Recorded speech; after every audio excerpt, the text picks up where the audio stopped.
Baguio 01. Yan nga guys.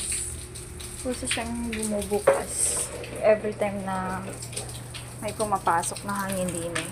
Galing dun yung hangin sa laundry area namin. And ganito siya kanina. Ganyan. Pag ganito, like that. Pero ngayon, wala na. Ulan na lang.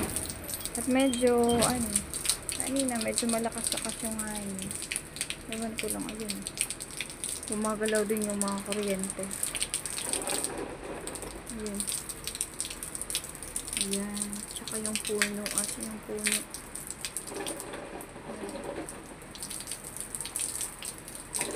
Yan lamang po ang update mula sa Mandaluyong. Ayan. Ulan siya kanina pang